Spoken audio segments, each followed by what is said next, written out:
Hi. Due to popular demand, we've gone through a all-time 11. So my team Liverpool, Alex's team Arsenal. So it's the all-time 11 of both teams, and it's the Mars Bar Challenge. Whoever wins the Mars Bar. Should be me. So my team, in goal, Mr. Ray Clements, most decorated player, 5 league titles, 3 European Cups, and in one season only conceded 16 goals in a season and only 4 at Anfield. Until Peter Cech beat it. So we'll go from there. Okay. Right back, Mr. Phil Neal, 23 titles to his names and 4 European Cups. Dynamite right back. Okay. Left back, we'll switch to the left side. Left back, Mr. Andy Robertson, 8 million at just a snip from Hull City. Love this guy. If you ever watch the video of him pressing Manchester City, go on YouTube and watch Andy Robertson pressing Manchester City. Okay, what a player he's going to be. 24 assists in under 100 games for Liverpool. Alan Hansen. Okay, our 2 centre-backs.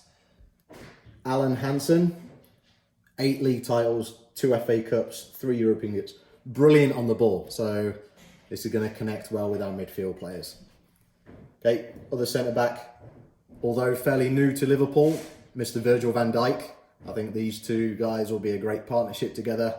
The monster in the back with a creative centre-back in our defence.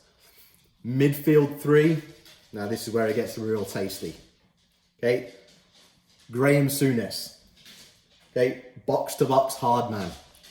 Again, watch videos on Graham Souness, but keep the kids at home when you watch it.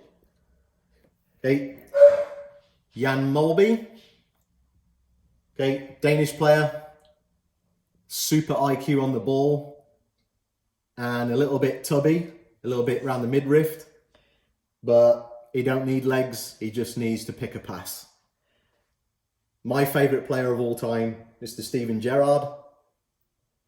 Most memorable for the 2005 European final in Istanbul, where he literally dragged Liverpool back into the game, having been 3-0 down to win on penalties. Never won a league title, but loyal to the club since he was 17, never left. Okay, into our front 3. The model number 9, Mr. Ian Rush. Okay, £300,000 he was bought for. Just think in the modern era, how much he would be worth in modern day times. Okay, 2 flank players, but playing nice and narrow with Rushy. Sir Kenny Dalglish. Okay, 6 league titles, 3 European Cups, and then as a manager, 3 league titles, 2 FA Cups. Okay, goal scoring machine. Mr. Kevin Keegan, creative striker. Okay, best partnership to link up with the strikers.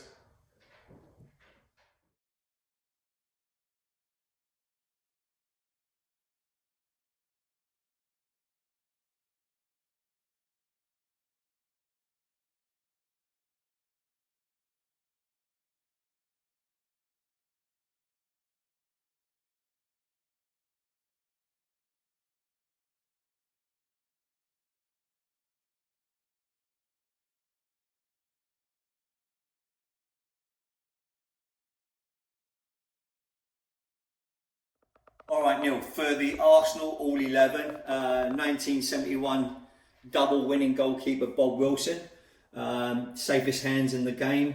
Going over to the right back, going with Lee Dixon. Inside Lee Dixon, we've got Tony Adams, the legend, Sol Campbell, and then Nigel Winterburn. So this back 4 and the goalkeeper, very well known, Bank of England, safest bet in the world. Going into the holding player, going to play our number 6, who are the legendary Patrick Vieira. Playing in front of Patrick Vieira is the Romford Pele, Ray Parlour. Going out to the left midfield, Liam Brady. Done a little switcheroony on you. I put Robert Perez on the right side. Dennis Bergkamp in front of him. And Henri I was going to say Ian Wright there, but I've got Henri there. So there's my Bank of England, there's my stimulus package, and there is my safe bet for the crown jewels.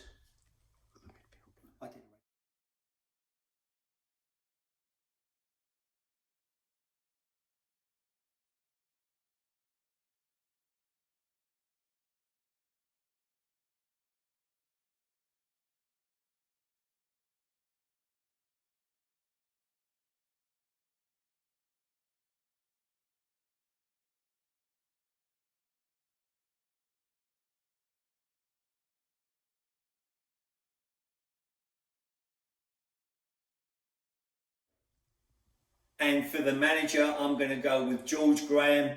Reason being, George Graham over possibly Arsene Wenger is we have got a lot of Brits here, and the Brits know how to get it done. And our manager, Mr. Shankly. So Bill Shankly's your manager. Bill Shankly is the manager. Klopp, if he does it another 5 years, he'll be up there as well. But Shankly's my man. All right, so that's you. Go. And from a matchup standpoint, Neil, Nigel Winterburn, obviously dominantly left-footed. He's going to be getting over the halfway line. No different than Lee Dixon. For you older fans out there, they were part of the original back five when Arsenal played with 3 centre-backs and 2 parading full-backs. Vieira, obviously, grit, passion, commitment, leadership. I can't see anybody taking him on. I think the real twist for the Arsenal side is it's not only Bergkamp and Henri, it's what Liam Brady and Perez will do, allowing Ray Parlour to get in underneath. As far as the matchup, I think Arsenal are very much on the front foot, looking to play direct into the final third with Bergkamp and Henri. And I think anything that comes out in that 35-yard line, it's going to be buried by any one of these absolute wonder midfield players. Okay, for Liverpool, I think it's all about pace and just that mentality to win.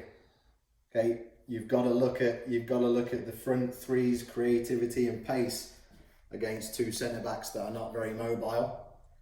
Okay, you've also got to look at, can Perez and Mr. Dixon handle Robertson flying down this wing? Okay, sort of a free roll with a sort of false 11 playing in between the seams in that half space situation. Same on the opposite side. Phil Neal whipping balls in on the diagonal. Okay, technical ability on the ball with these two. Again, the pace situation, I think they can deal with Henri and Bergkamp as far as pace. There might be a language barrier here with the 2 Frenchmen against a Scotch guy. You know what the Scotch are like, they talk all this nonsense. A bit of Scotchanese will definitely confuse these 2 Frenchmen. Okay, Stevie G just in behind the front 3, banging goals from 30 yards, just like he does for fun. And the best 6-yard box player putting himself inside that 6 for a lovely tap-in. All right, for the Mars Cup, this is your opportunity to get involved. So first of all, we want to know what you believe the score will be at the end of 90 minutes. Secondly, rank each of the players that are on the field 1 through 10, 1 being the lowest, 10 being the highest. And what we'll do is we'll do a cumulative score to see what squad is the strongest. And then lastly, give us your best 11 of your team of choice. Spurs fans not included.